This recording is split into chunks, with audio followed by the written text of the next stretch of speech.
बोल रे बंड्या. हॅलो सरू काकी, एक आनंदाची बातमी आहे. काय रे बंड्या? अहो, अन्नपूर्णा आजी कमळी संघ बोलायला लागले आता. काय काय सांगायलायस? होय, सगळं पहिल्यासारखं झालंय बघा. एकदम आनंदी वातावरण आहे इकडं.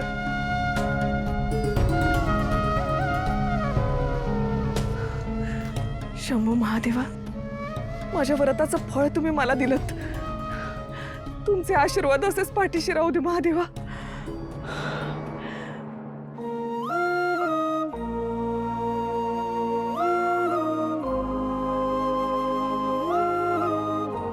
माझं व्रत पूर्ण करायचंय मला. आलेच मी. तुमचं अर्धवट राहिलेलं व्रत मी पूर्ण केलं. तू होय आजी. आजी, आपलं आजी नातीचं नातं आहे की नाही, आणि मी तर स्वतःला तुमची नातच मानतो. मग हे मी माझ्या आजीसाठी केलं.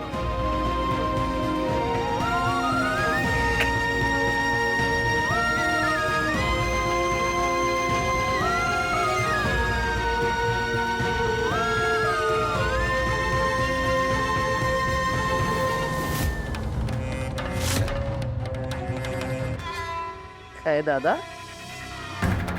खबरलास? अरे बरेच दिवस झाले. बाहेरचा मोकळा वारा,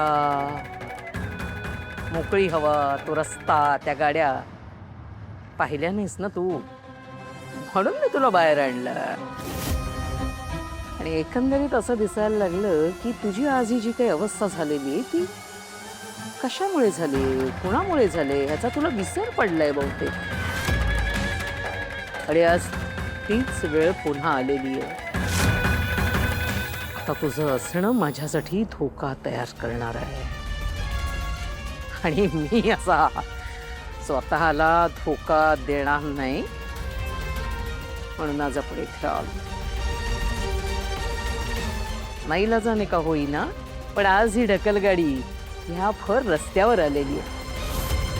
आता माझ्या दादाची ही छोटीशी ढकलगाडी रस्त्यावर आल्यानंतर रस्त्यावरच्या सगळ्या मोठमोठ्या गाड्या आहेत ना, माझ्या दादाला असं अलगद ढकलत ढकलत ढकलत पुढे नेणार.